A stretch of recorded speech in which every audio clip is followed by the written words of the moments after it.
watching a master at work.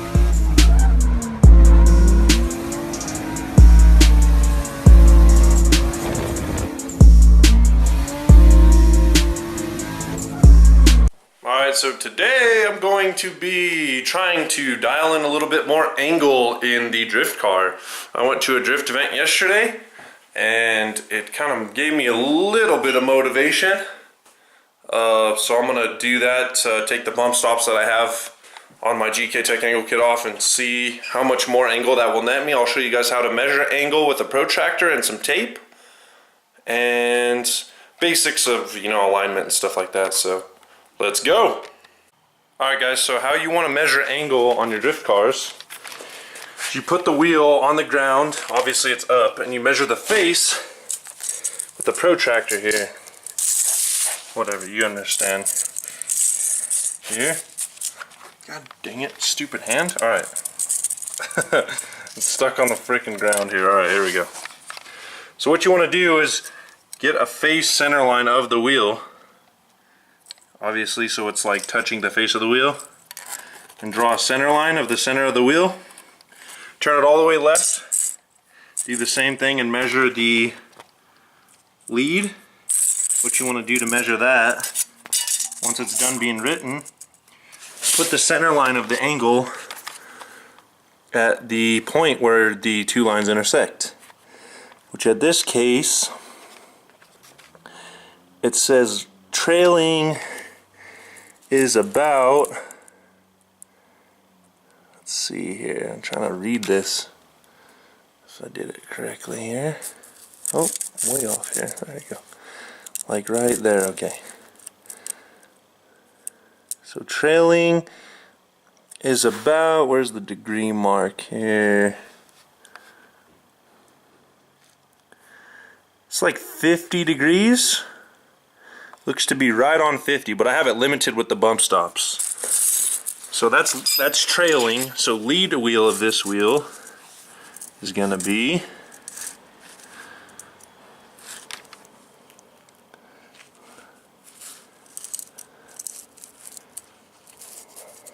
on there. It's kind of difficult, but you get the idea. The lead wheel is going to be about 55 degrees of angle.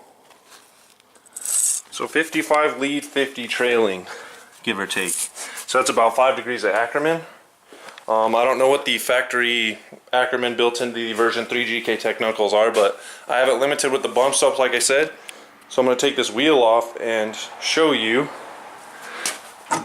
that I am going to take those bump stops off, see how far they're out.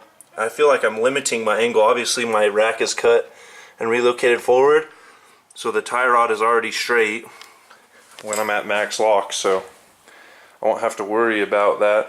I'm changing these wheels to the XXRs because these are just shitty offsets, so I have to use this retarded spacer which gets loose and then wobbles and gives you weird feedback in the wheel. So this is the style, but I have them staggered, and the rear's 18s, 17s are front, but they look pretty good. I like the way they look. They make the car look pretty aggressive. I like the chrome gold and stuff like that, so I'm gonna get started on that. Alright guys, so this is the wheel on the air, but as you can see with the bump stops removed, I gained an additional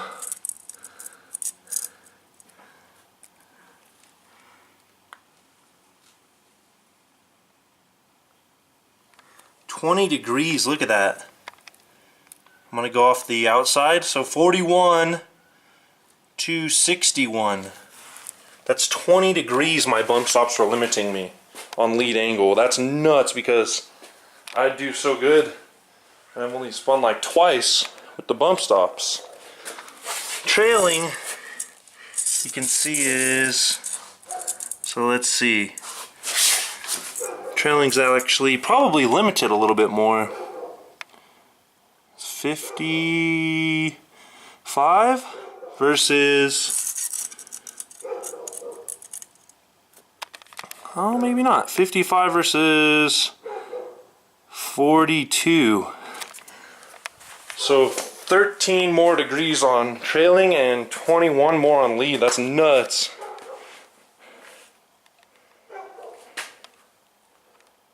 So it's like 11 degrees overall. Pretty sure that's going to help me a lot. The rear's really slick because of the power, so I'm going to have to change the dampening to 3 clicks softer and see how that helps. I do have a stiff sway bar back there, so normally what my settings I tend to do is I have my front set up 20 to 50% stiffer than the rear. The unsprung weight, i.e. the engine and all the heavy accessories and the intercooler and stuff like that, needs to be controlled more from bouncing around, so the front has to be stiffer. The rear is really soft on the spring rate, but I have a upgraded sway bar in the rear because I like the stiff flick transitions. So I do that. The rear is 5 kg spring rates, the front is 12K with the sway bar, the high angle clearance sway bar. I do 0 degrees total toe in the rear, 0 degrees camber total in the rear, and the stock traction bar length in the rear. The front, I have the caster max out as much as it'll go. It's closer to 9 degrees would be my guess, but it's even on both arms.